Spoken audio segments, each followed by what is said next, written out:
घटकांचा जर आपल्याला संग्रह करायचा असेल, पूर्ण करायचे असेल तर त्याच्यासाठी आरोग्य उत्तम हवंय। मग हे उत्तम आरोग्य आपल्याला कशामार्फत मिळवायचं आहे? तर जेव्हा आपली संस्कृती ही प्रकृतीशी एकरूप होईल, निसर्गाशी एकरूप होईल, त्याच वेळेला हा समन्वय एकत्र येऊन आत्मा, मन आणि शरीर यांचा उत्तम असा संयोग जुळवून आणून मग आपल्याला हे चतुर्विध पुरुषार्थ प्राप्त करता येतील। मग हे साधायचं कसं?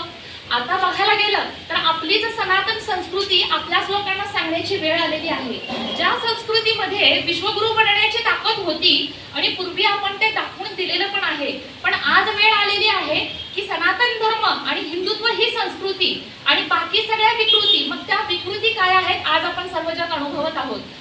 हा जो प्रबल आपला संस्कृतीचा समृद्ध वारसा होता तो आपण विसरत चाललोय।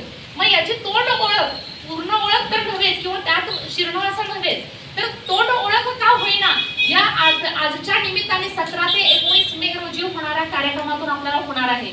या ठिकाणी सर्वच क्षेत्रातून डॉक्टर असतील, वकील असतील, इंजिनियर असतील, सीए असतील, सर्व समाजातील लोकांनी एकत्र येऊन शंखनाद करायचा आहे। कशासाठी? हिंदू राष्ट्रासाठी। हिंदू राष्ट्र का अपेक्षित आहे? हिंदुत्व ही संस्कृती आहे आणि ही संस्कृती आपल्याला जपायची आहे। जगामध्ये एकही राष्ट्र नाहीये जे हिंदू राष्ट्र आहे आणि सेक्युलरवादाचे विकृत परिणाम आज आपण सर्वजण भोगतो आहोत। तर आपली संस्कृती जी आहे ती आपण जाणून घ्यायची आहे आणि त्याची प्रचार आणि प्रसाराची धुरा आज सनातन प्रभाच्या नेतृत्वाखाली त्यांच्या माध्यमातून आपण आज पुढे नेणार आहोत।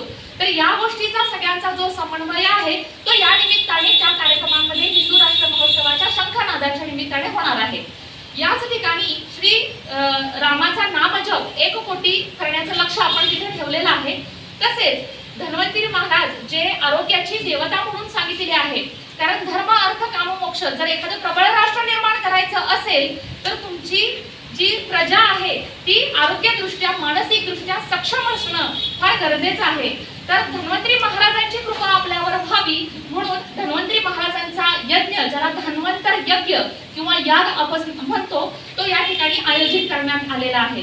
तर माझी आपल्या सर्वांना अशी विनंती आहे की आपला हा जो समृद्ध वारसा आहे सनातन संस्कृतीचा, तो आपण जास्तीत जास्त पुढे न्यावा आणि आपल्या लोकांपर्यंत, बाहेरच्या लोकांपर्यंत त्याला योग्य ती प्रसिद्धी देऊन त्याला सहाय्यकारी व्हावे आणि आपल्या